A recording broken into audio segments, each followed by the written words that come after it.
如果有一日咧，我哋聚會嘅地方咧，一翻到嚟嘅時候，咦，突然間變咗一個廢墟，教會都冇咗喎。咁當下我諗咧，大家會諗第一樣好重要嘅嘢咧，一定係啦，好認同啊！大家一定係要揾翻一個地方啊，我哋先能夠去敬拜，係咪？或者我哋嗱嗱聲租個地方啦，籌錢買一個地方啦，或者係我哋不如咧自己夾手夾腳揾笪地起嗰個地方啦咁樣。所以無論如何咧，最緊要係有瓦遮頭啊嘛，係咪？如果唔係點敬拜咧，係咪？咁我諗咧，今日頭先讀嘅經文咧，我哋見到一班呢個被擄歸回嘅以色列人咧，其實咧佢哋都面對差唔多咁樣嘅情況。佢哋被擄咗好多年之後咧，終於翻到耶路撒冷呢個嘅家鄉啦。佢哋咧差唔多咧有接近5萬人咧翻去耶路撒冷。佢哋咧翻去嘅目的咧就係要重建嗰一個嘅聖殿，因為見到家鄉真係頹垣敗瓦。但係咧，佢哋好得意咧。今日我哋睇以斯拉記佢裏面呢個嘅記載嘅時候咧，佢哋翻到去唔係即刻動工啊，就嚟起啦咁樣喎，而係咧佢哋咧嚟做咗一件咧比起一棟嘅建築物咧更加重要嘅事，就係咧佢哋要去重建呢個敬拜嘅生活。咁咧當時咧經文佢話咧佢係7月嘅時候啊，咁呢個7月咧就唔係我哋夏天嘅7月啊，7月咧係講緊咧佢哋猶太曆法嘅7月，咁大約咧係我哋嘅9月或者10月呢個時間啦。咁猶太曆嘅7月咧對於佢哋嚟講好重要嘅，因為裡面咧有好多重要嘅節日啊，譬如話呢個嘅吹角節啦，有呢個贖罪日啦，同埋住棚節啦咁樣。咁呢啲節咧喺裡面呢個7月裡面咧係有好多特別嘅意義嘅噃，譬如吹角節咁樣啦，你諗起吹隻角啦，即係一個號角嘅時候咧，就諗起好似咧神召集一班嘅佢自己嘅子民一樣啊，所以吹角節係一個神召集佢哋嘅意思。贖罪日啦，咁當然係講緊一個潔淨啦、贖罪啦、同神和好嘅一個嘅日子啦，係咪？贖罪日咧係佢哋咧即係猶太人嚟講咧，係一個非常之神聖嘅日子嚟嘅，對於佢哋嚟講。咁而呢個嘅住棚節咧，更加係咧紀念咧呢個嘅耶和華帶領佢哋出埃及啦，並且咧喺曠野裏面咧供應佢哋日常所需嘅一個嘅日子。咁所以咧住棚節咧又係一個咧好盛大嘅日子。咁所以佢哋咧喺7月嘅時候翻去耶路撒冷係依個時候咧嚟到重建翻個聖殿咧，其實係好有意義啊！因為咧係講緊神召集佢哋一齊啦，再次咧係喺裏面咧同神和好啦，並且去紀念神嘅恩典同供應喎。咁所以咧喺7月嘅時候咧係特別有一個屬靈嘅意義。咁而我哋見到嘅經文咧，經文話佢哋咧如同一人喎。咁如同一人咧，突然間讓我諗起咧喺呢個嘅創世記裏面咧一個嘅故事啊，就係一班嘅人啦，佢哋集合埋一齊，好似一個民族咁樣咧，嚟到咧佢哋話要起一座塔啊！因為咧嗰班人話咧，你睇下我哋幾偉大係嘛，所以我哋要起一座塔，嗰座塔咧就係叫巴別塔。我相信大家都咧聽過呢個故事。咁起巴別塔咧，要起咗個塔之後咧，就要話俾人聽，你睇下我哋係幾偉大嘅，所以嗰座塔要好高啊咁樣嘅。咁但係就係因為佢哋嘅驕傲咧，所以神最後就審判呢班人起唔成呢班起唔成呢座塔，同埋呢班人咧最後咧原先係講同一樣嘅語言，但係最後咧就變晒咧唔同嘅語言，咁所以佢哋唔能夠咧起咗一座塔。咁但係咧呢一個嘅段落咧，俾我哋諗起，哇！原來呢班被擄歸回嘅以色列人咧，佢哋集合埋一齊嘅時候，要如同一人喎。咁但係咧，佢哋都係要起一啲嘢。佢哋起咩咧？佢哋要重建翻個聖殿。咁但係咧，最唔同嘅地方係咩咧？佢哋唔係好似喺巴別塔咁樣，佢哋要好似嗰啲人要高舉自己有幾威水啊，而係咧佢哋要起翻座聖殿，要高舉上帝嘅名。呢個係好唔同嘅一個故事啊！雖然嗰啲人都係聚集嘅，嗰班人咧以前喺巴別塔嗰班人咧就係要高舉佢哋自己嘅名。但係今次呢班人係上帝親自嚟召集佢哋，佢哋要嚟高舉上帝嘅名，所以我哋見到呢，呢個係一個好重要嘅記號。呢個聖殿咧唔係嚟高舉我哋自己，你睇下我哋有幾威，係嘛？我哋建築物得幾宏偉，幾多嘅設施，幾金碧輝煌，並唔係。原來呢座嘅聖殿係要讓到人睇到耶和華嘅名，係要人去重新咧嚟到去知道乜嘢係敬拜神。咁呢個係第一節啦，我哋睇完。咁但係再睇第二、第三節嘅時候呢，我哋會見到呢，咦佢裡面形容呢個嘅以色列嘅領袖所羅巴伯咧，同埋嗰啲嘅祭司咁樣呢，一齊嚟起嘢啦。但係呢，都唔係起緊嗰座聖殿，佢哋呢係一齊起嚟建築一個嘅祭壇啊，起個祭壇先咁樣。咁你會唔會諗啊？點解要起個祭壇先呢？咁祭壇起咗出嚟嘅目的係啲咩呢？咁當然就係獻祭啦，係嘛？如果唔係你起個壇嚟做咩呢？咁獻祭咧亦都係喺敬拜裏面一件咧至關重要嘅事啊！敬拜就係要嚟獻祭。咁當時佢哋獻咩祭呢？佢哋第一個獻嘅祭咧就係燔祭喎。咁燔祭咧其實咧，如果你知道嘅話，有幾重嘅意義嘅喎。燔祭第一個好特別嘅意義係乜嘢呢？係講緊一個咧完全嘅祭啊！點解係完全嘅祭啊？因為咧燔祭咧獻祭咧，你有啲祭牲噶嘛，即係啲牛啊、羊啊咁樣噶嘛，你有嗰啲牛嘅羊。咁咧獻啲牛羊上個壇度咧就燒咯喎，係嘛？咁燒完之後咧，原來冇得食翻㗎。唔似我哋咧，以前咧係我哋嗰啲清明啊、重陽嗰啲時間咧，或者係即係過年拜神嘅時間咧，啲拜神啲燒肉啊、雞咧，拜完神有得食噶嘛，係咪？但係咧，佢哋都冇得食噶，佢哋慘啲噶，係嘛？佢哋原來咧燒咗嗰啲牛羊啦，冇得食噶。點解唔俾佢哋食啊？因為講緊呢一個嘅生命，呢個祭牲嘅生命係要全然嘅獻上，全部都歸於上帝。所以咧係唔會留低喺度㗎。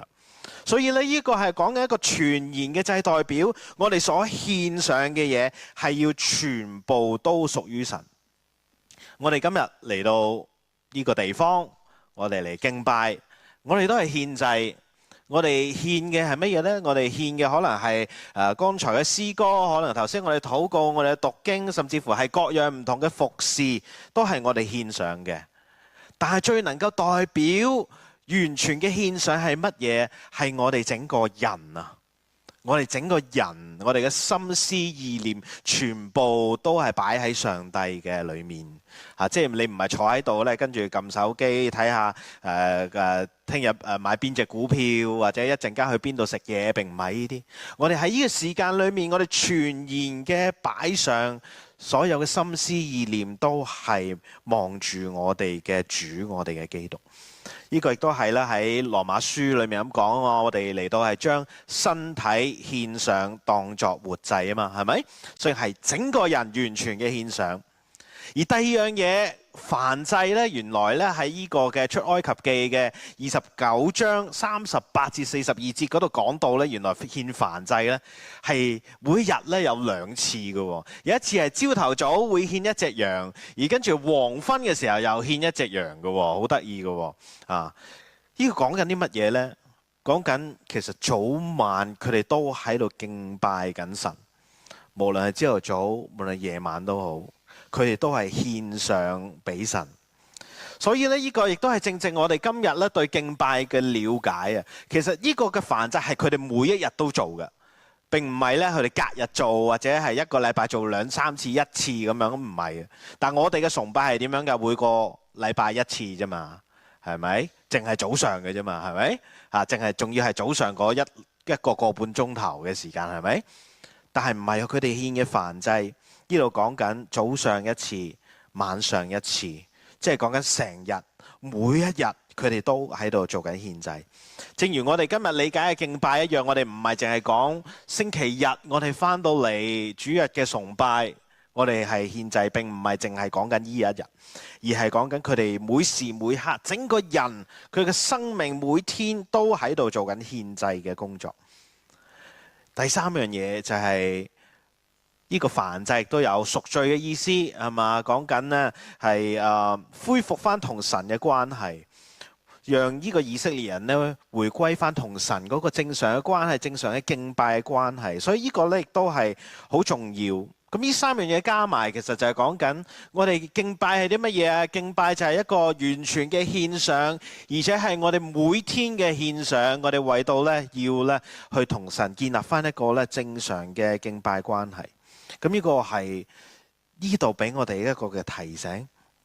而我哋咧再繼續去睇落去嘅時候咧，好得意啊！黃色嘅字 highlight 咗嘅咧，佢話咧佢哋獻上燔祭嘅時候咧，佢哋咧係好喺原先嘅根基嚟到係築壇嘅，而跟住咧經文形容佢哋咧，佢哋話咧佢哋好怕鄰國嘅民啊，即係好怕隔離國家嘅嗰啲嘅人民。點解獻祭都會怕隔離國家嘅人民呢？咁樣你要知道咧，佢哋被擄歸回咧，佢哋即係離開咗呢個耶路撒冷好耐啦，咁咧離開咗好耐嘅時候，即係話嗰個祭壇已經咧空咗好耐啦，係咪？咁隔離國家嘅人見到，咦，你有個祭壇喎，係咪？又冇人用嘅，不如我哋又用啦，就地取材啦，係咪？所以咧，嗰個祭壇咧，可能咧喺好多外邦人嚟到嘅時候，見到有祭壇，咪獻祭咯。但係佢哋獻嘅祭咧，並唔係咧俾呢個嘅耶和華喎，可能獻俾佢哋自己嘅外邦神啦，係嘛？或者覺得咧呢個祭壇唔夠靚啊，所以佢哋自己加啲 decoration 上去啊，或者加啲偶像喺上面啊，喺側邊啊，又喺側邊建好多嘅壇啊咁樣。咁所以咧，當呢班嘅以色列人翻到嚟嘅時候，見到原先呢個祭壇咧，可能咧佢哋要重新建立一個壇嘅時候，佢哋要將嗰啲嘅偶像啊，或者嗰啲唔需要嘅壇咧嚟拆除。咁你要拆人哋啲嘢喎，你驚唔驚啊？係嘛？你可能都驚喎，因為過咗咁多年嘅時候，隔離嘅人會點樣咧？會唔會話過嚟話我哋，甚至嚟打我哋咧？咁樣。咁所以咧，呢班嘅以色列人咧，懷住一個好懼怕嘅心情嚟到去起呢個嘅壇嘅，起翻耶和華嘅呢個嘅敬拜嘅壇嘅，係咪？咁但係呢一樣嘢話俾我聽啲乜嘢啊？當我哋要重新同神建立翻一個敬拜嘅關係嘅時候，其實我哋嗰種敬拜嘅關係嗰個嘅壇我哋唔能夠有任何雜質嘅。我哋要先除去嗰啲嘅偶像，先除去嗰啲阻礙我哋同神有敬拜關係嘅事情，係嘛？所以咧，佢哋係好驚嘅，但係佢哋仍然鼓起勇氣去咁樣做。弟兄姊妹，當我哋今日話我哋要同神建立一個敬拜關係嘅時候，我哋嘅生命裏面係咪有好多嘢我哋要先除掉？我哋要諗起我哋有啲嘢。其實我哋如果唔清除嘅話，會阻礙我哋同神建立一個敬拜嘅關係呢。可能當我哋要除去呢啲嘢嘅時候呢，我哋會驚㗎，因為嗰啲嘢係我哋生命裏面習慣咗啦嘛。當我哋話可能係舉個比喻，可能係金錢。如果我哋去成日敬拜金錢，覺得金錢好重要嘅時候，突然間你話我要除去金錢呢個偶像，你可能呢心裏面會覺得，咦，好似冇乜安全感喎。因為一向嗰啲嘅金錢係俾你安全感噶嘛，係咪？可能你好懼怕喎，突然間你要擺低好多嘢喎，咁可能呢一樣就係我哋要突破嘅地方。當我哋要同神建立翻一個敬拜關係嘅時候，或者可能要學習呢班以色列人一樣，我哋要鼓起個勇氣，我哋重新建立翻同神呢個敬拜嘅關係。而當呢班嘅以色列人，佢哋要重拾敬拜嘅生活嘅時候呢，我哋會見到咧，呢個聖經咁話，佢話按照律法書所寫嘅嚟到守節嚟到守各樣嘅節期各樣嘅獻祭，佢哋都做嘅。嗱，呢度經文咧強調咗一樣嘢佢話咧當時咧耶和華嘅根基咧尚未立定啊。嗱，我相信呢節咧就係我去睇呢個嘅經文嘅時候咧，我覺得一個非常之重要嘅信息啊！呢個信息就係當我哋話我哋要恢復敬拜嘅關係，我哋要重建子民嘅身份嘅時候咧，呢樣嘢咧係先於敬拜嘅地方嘅，係先於敬拜嘅地方。即係話如果俾一個好靚嘅地方你有呢個地方好好嘅設施嚟敬拜，但係你冇一個敬拜嘅生命嘅時候呢，係冇意思嘅。所以呢度話俾我哋聽，敬拜嘅生活係重要過敬拜嘅地方。對於討論敬拜嘅地方嘅時候呢，我相信呢，有時我哋會傾向呢兩極化嘅，係咪？兩極化係咩意思啊？係講緊點樣兩極啊？有一種嘅觀念咧，可能會覺得，喺教堂裏面嘅敬拜先係敬拜噶嘛，係咪？係嘛？即係嗰樣先係神聖噶嘛，係咪？喺教會呢個地方就係神嘅殿嘛，所有嘅一塊木頭一個石頭都係神聖嘅，每一個擺設都有佢嘅意義嘅，每一個禮儀咧佢都有背後屬靈嘅意思，甚至乎有啲人覺得咧呢啲禮儀咧係一個特殊嘅功效添㗎，係咪？整個嘅敬拜如果唔喺一間教堂裏面咧就唔得啦，就唔係好像樣咯，唔係好敬拜咯，係咪？嗱，其實咧呢個係比較傾向好似一啲舊約嘅觀念，就係啲人覺得啊，我去敬拜神一定要去到神嘅殿裏面噶嘛，係咪？就係咁樣。嗱，呢個咧其實都係好嘅，點解？因為咧呢一種嘅想法咧。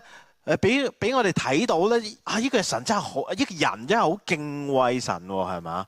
好有敬畏嘅心，亦都好着重咧嗰種咧羣體嘅參與，我哋一齊咧嚟到去朝聖，一齊嚟到去敬拜，係咪？啊，好好嘅，我覺得呢種提醒我哋唔好輕視嗰個敬拜嘅地方嗰個時段啊，各種嘅禮儀，我覺得都係好嘅。但係呢個嘅危險嘅都在於咧，我哋有好多時將呢個嘅教堂咧等同咗嗰個聖殿啊！教堂等同咗個聖殿係點樣嘅？即係咧，其實我哋讀個新約嘅時候，我哋會知道一樣嘢，就係話新約提醒咗我哋神嘅殿係啲乜嘢啊嘛？咩嘢係神嘅殿啊？神嘅殿就係呢個嘅信徒群體啊嘛，係一個基督嘅身體由信徒嚟組成噶嘛，呢個真係神嘅殿啊，而神呢個聖靈係住喺我哋中間，我哋每一個人嘅中間，喺呢個群體裏面啊嘛，呢個就係神嘅殿咯。所以如果我哋信徒將呢個教堂呢個位置咧放置於個好高嘅地方，彷彿咧冇咗教堂就冇得敬拜一樣啦，咁就弊啦。而另一個極端嘅説法咧係點樣咧？係傾向咧有少少新約呢個説法啦，認為咧其實喺邊度敬拜都唔重要嘅，喺邊度敬拜都唔重要嘅。所以咧基督嘅身體咧係因為基督嘅身體係無處不在噶嘛，係咪？我哋信徒聚集就係基督嘅身體啦嘛，係咪？神亦都係無處不在噶啦嘛，係咪？所以神會臨在喺我哋有人聚集嘅地方噶啦。所以咧我哋唔使喺特定嘅地方敬拜嘅，我哋唔需要嘅。所以咧因為咁樣嘅概念其實都係啱嘅，我哋多咗一啲嘅自由。但係就係因為咁嘅概念嘅時候呢，我哋開始呢就唔係好重視聚集一齊嘅敬拜啦。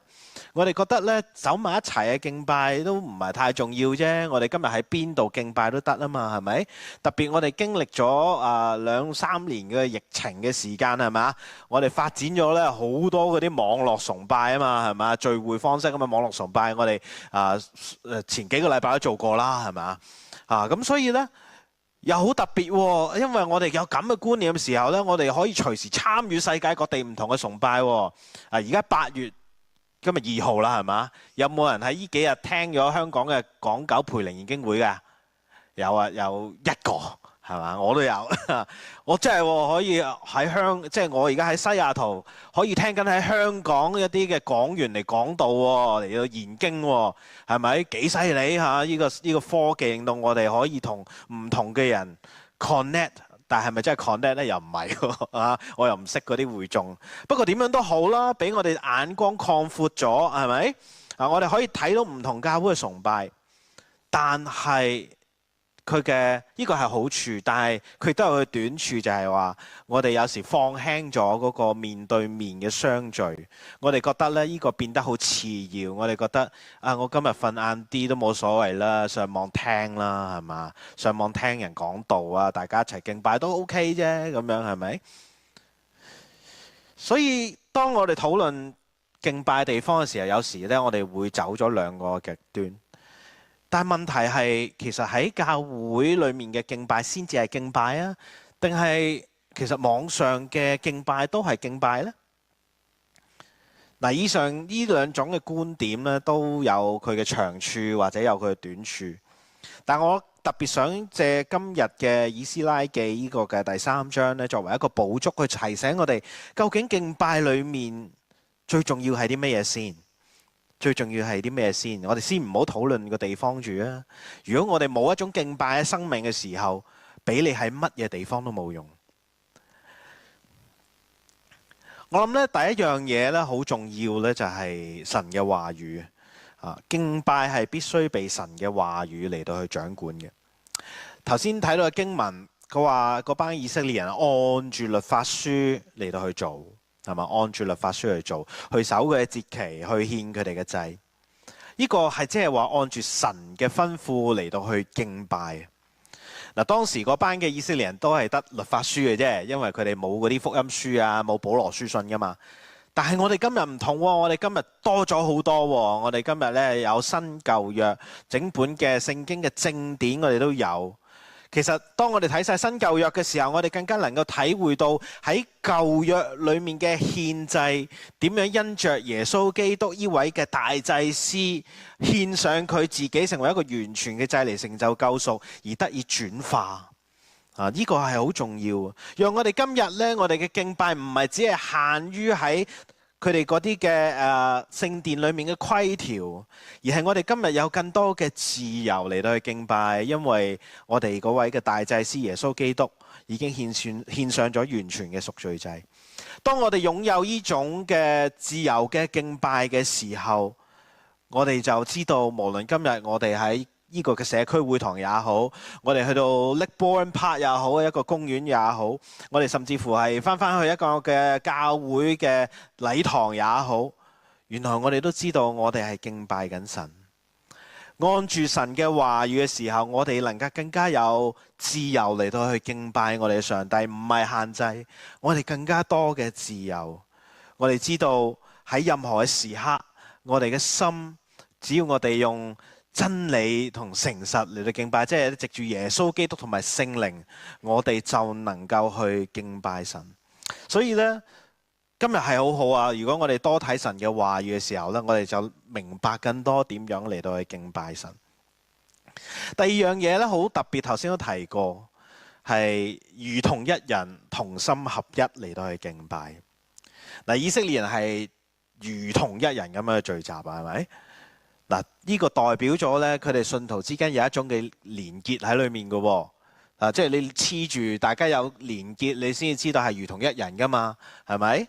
咁所以咧，我又覺得究竟乜嘢連結我哋咧？係咪嗰啲嘅詩歌咧？係咪嗰啲嘅舒適嘅禮堂咧？係咪一個非常之好嘅講完一篇好嘅好風趣嘅講道咧？其實唔係呢啲啊，唯一能夠連結我哋嘅，係嗰位帶我哋出埃及嘅神啊！即係話喺我哋有困境裏面帶我哋脫離困境個神啊！係嗰位喺我哋係嗰位喺曠野帶領我哋咧，俾我哋有好多供應嘅神啊！係嗰位咧喺我哋知道我哋缺乏嘅時候咧，能夠提供所需，佢仍然陪伴住我哋嘅神啊！我哋今日之所以能夠如同一人嘅敬拜，係因為我哋知道神愛我哋啊！神愛你，亦都愛我，唔係淨係愛你，又愛我，亦唔係淨係愛我，亦都愛你。並唔係因為我哋大家嘅喜好相同，我哋嘅想法相同，我哋有好多嘢呢係觀點相同，所以我哋連結埋一齊，而係因為我哋有同一個主。當然啦，好多時我哋面對面嘅相聚也好，或者我哋喺網絡上面嘅相聚也好咧，其實我哋都可以做到如同一人嘅喎，我哋都可以嘅。只要我哋了解到我哋聚集一齊嘅時候，並唔係因着頭先講嘅其他嘅因素，我哋知道係主嘅愛讓我哋走埋一齊，我哋時常要記得呢樣嘢。所以無論係我哋面對面翻到嚟呢個地方，或者係網上面翻到即係一齊嚟敬拜，我哋都可以如同一人。而困難嘅係啲咩？可能係一啲難阻嘅啫。就好似呢班嘅被擄歸回嘅以色列人一樣，當佢哋翻到家鄉嘅時候，哇！見到頹垣敗瓦喎，就會覺得點樣敬拜呢？係咪？甚至乎咧，佢哋會見到鄰國嘅人可能對我哋虎視眈眈，或者會憎恨我哋喎，因為我哋會改佢哋啲嘢喎。我哋不如唔好敬拜啦，可能係呢啲喎，係咪？如果擺喺今日嘅時候，係邊啲難咗啊？可能會因為我哋真係唔夠瞓啦，係嘛？即係我哋想屋企瞓耐啲啦，或者係覺得哇要返教會好遠喎，係咪？但係你又唔會揾間近啲嘅返嘅喎，係咪？你就喺屋企就咁就算嘅咯，係咪？可能係呢啲嘅喎，甚至乎可能就算你話上網嘅時候，你話我部電腦唔夠快喎，我嗰個網絡唔夠好喎，都係唔去啦。或者係咧上網咧，我聽得唔清楚喎，咁可能係呢啲啦，係咪？但係我哋會唔會排除萬難，就算面對呢啲困難都好，我哋點樣都要去敬拜神呢？有時困難一啲嘅難咗，會讓我哋更加珍惜，係嘛？我哋更加珍惜能夠彼此見面，甚至乎我哋更加珍惜大家上到網見都好啦。我哋都係要敬拜神。所以當我哋如果面對困難嘅時候，我哋真係要知道，我哋就要排除萬難，如同一人嘅嚟到去敬拜神。我哋唔係自己一個獨自嚟到敬拜神。只要知道我哋身邊有好多弟兄姊妹都係面對咁樣嘅難阻，我哋一齊嚟到去敬拜神嘅時候，突破呢啲嘅困難嘅時候，我哋就知道我哋唔係孤單一個嘅。第三樣嘢就係啦，敬拜係喺每一日嘅，亦都喺特定嘅一日。咩叫每一日又喺特定嘅一日啊？當我哋見到以色列人獻祭嘅時候係點樣嘅呢？原來佢哋日日都獻祭噶嘛，係咪？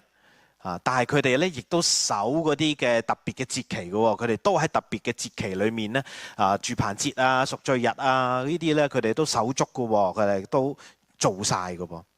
但係咧喺美國咧，我嚟到嘅時候咧，成日聽人講啦，嗰啲信徒咧係只係喺復活節同埋聖誕節返教會嘅啫，佢哋係調轉嘅，即係咧即係話平日唔使返嘅，做咗最重要嗰兩個就得㗎啦。咁點解呢？我諗佢哋睇福音書，淨係睇耶穌降生同埋耶穌死嗰一刻咯，跟住其他冇睇咯，所以覺得依兩樣重要咯。所以聖經好重要，係咪？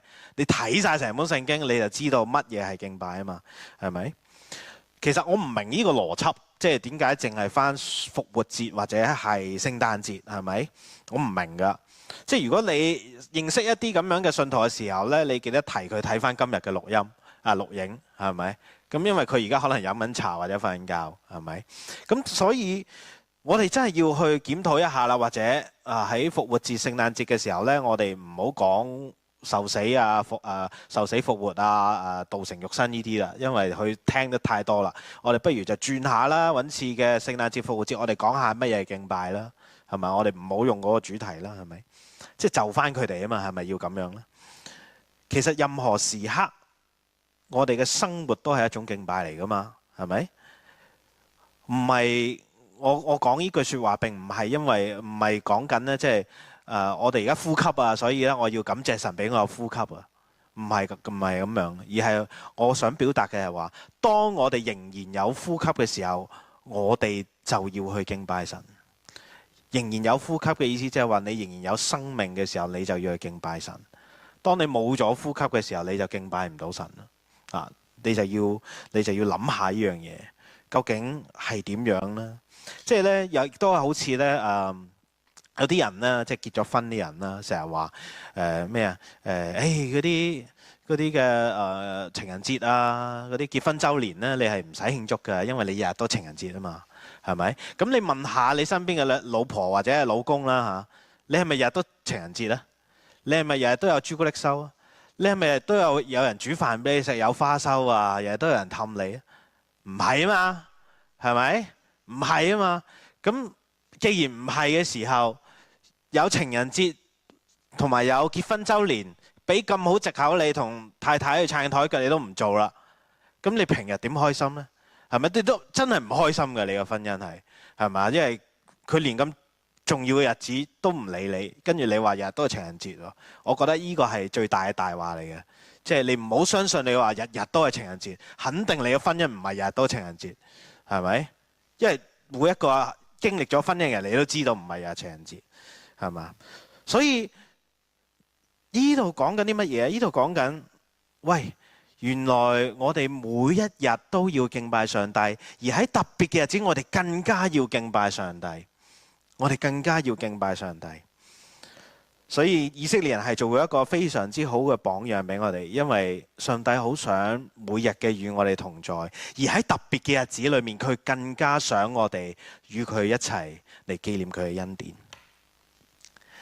獻祭係先於聖殿，我哋必須要重整我哋嘅敬拜生活，同神恢復正常嘅敬拜關係，我哋先至能夠講得上去做其他嘅嘢。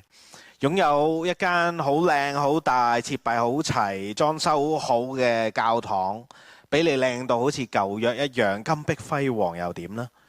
如果你喺裏面冇好好嘅敬拜生活，或者你自己走咗出呢個嘅教堂嘅時候冇好好嘅敬拜生活嘅時候，其實都係冇用嘅。唯有認清我哋嘅神，佢係好想我哋時常同佢一齊。唯有將我哋自己好似燔祭一樣全然咁獻上，每一分每一秒咁獻上，我哋先至能夠稱得為與神同行嘅子民。最後有幾條嘅反思問題俾大家啦。第一個嘅問題，我諗我哋都需要去諗啊。呢個燔祭代表咗全然嘅獻上，咁對我哋嚟講有啲咩困難呢？全然嘅獻上有啲咩困難呢？第二個問題就係話，你認為今日教會真正能夠合一嘅基礎係啲乜嘢？我哋點解合一啊？係因為我哋相似？係因為我哋有相同嘅興趣？定係我哋有同一位神呢？我哋點樣能夠促進呢份合一？